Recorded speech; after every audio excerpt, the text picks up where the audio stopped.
And while I'm here, I want to give it up to my top five favorite wrestlers, Sting.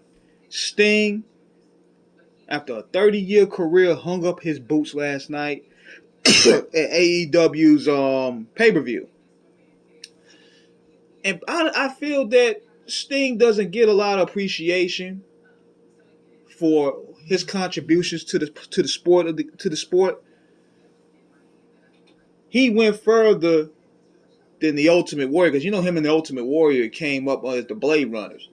But see, the Ultimate Warrior had built this reputation of being difficult to deal with, and a lot of people, including the Warrior himself, put that as like Sting is this go along, get along type guy. But think about this: that situation, Sting being that type of guy, helped open up doors for him to where he could work with a Ric Flair, and Ric Flair put him on the map in Greensboro, 1988.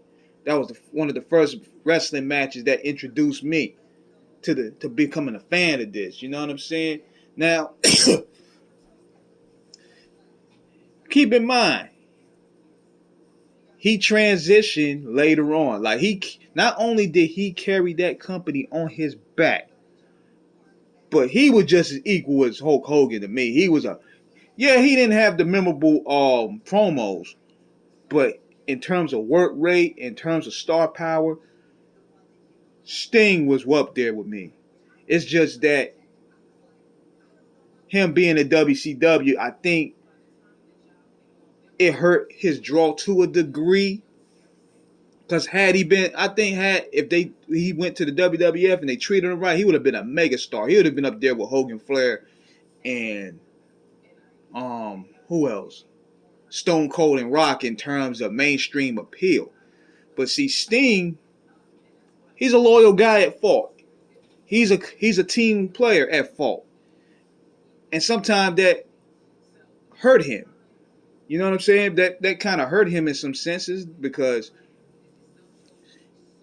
he will be booked in situations where a lot of guys would not took him. Like, for example, when Hulk Hogan came to 1994, he pushed himself aside and let him and Savage take the spot. He pushed himself to the side and let them shine, because he looked at it like, okay, I'm tired of carrying the company. This is what I'm looking at also. He's probably like, look, I'm tired of carrying the company. Me and Ric Flair and Vader, we've been carrying this shit. And if Hulk want to go ahead and use his star power to bring profit, hey, I'm with it. And it worked. Now, as in booking terms and in ring rate, it's gotten bad, but WCW is finally drawing a profit. And this is where Sting made his transition to being the icon to me, was when he became the Crow Sting. He moved with the times. He was able to adapt with the times. He drew an audience without even saying a word for a year. It brought that mystery. It brought different layers to his character. And of course, you know Hulk Hogan, bitch ass, he nixed the ending of Starrcade. And I think that kind of hurt him as well, because had they had a satisfying finish, Sting's star power would have been elevated even more. But I feel that night kind of hindered him. And I can understand where people are looking at sort of things like that. Like when you see the trigger getting pulled, you got to pull it right then and there. But the difference is, the difference between Sting and other people is Sting's star power was organic. People wanted to see him kick Hogan ass.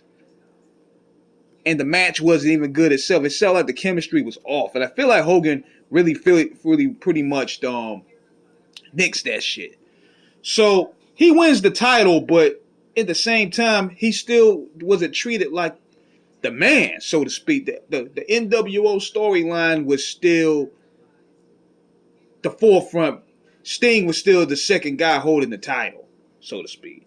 So he held it down for WCW the best way he can. He tried to put over Vampiro. He tried to put over all these other guys in the new generation coming up. Then he goes to TNA. I think he kind of wasted a lot of his prime years there, because had he went to the WWF, he probably would have been treated as a mega star. But I kind of understand his trepidation, because Vince McMahon was burying all WCW talent in sight. He wasn't about making money. He was about just burying and making anybody that was associated with that brand look like a fool. So I understand Sting's trepidation of that. He would come later on in 2014, 2015, but look, that's what happened. That made him look like they buried him. That's what happened. But see, Sting, he's the type of guy, he's not a political guy. He's not gonna, even Scott Hall was saying, yo, you ain't standing up for this stuff. But that's not Sting's character. Sting is like, look, I don't care for the politics. I don't care for my character looking is, just as long as I'm being appreciated. I just do the job, and that's that. I understand that logic. Now, then he gets hurt. He gets hurt, and that kills his career off due to the Seth Rollins powerbomb debacle. He comes back in AEW, and AEW, we talk shit about Tony Khan. He booked Sting the way Sting should be booked. He didn't make him look like a fool. He didn't make him look like a joke. He made him look like an OG that he should have been treated. And they gave him their version of Jeff Hardy, Darby Allin, to look after as a mentor. And Sting has some of the greatest matches ever, man. It's like, yo, he sniffed some of that 80s powder, and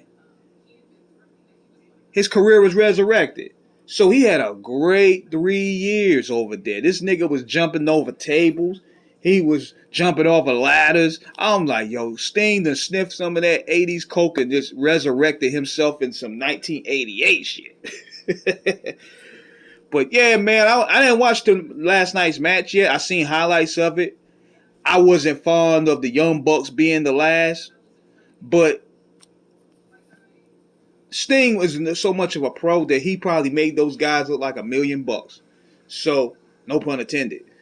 So I have to check that match out. But thank you, Sting, for the memories that you brought to this game, man. I'm a big fan of yours. You a top 5, Mount Rushmore, no question about it. You brought your beef with the NWO, I felt was up there as some of the top rivalries of all time. Over Austin and McMahon, even to me. Sting and the NWO, that brought the hood back to wrestling. WWF had the counter, and that's when they countered with Austin. But Sting and the NWO, they brought the cool factor back to wrestling. So, this is King Eric signing out, giving a salute to the Stinger. Enjoy your retirement, and thank you for the memories. I'm out.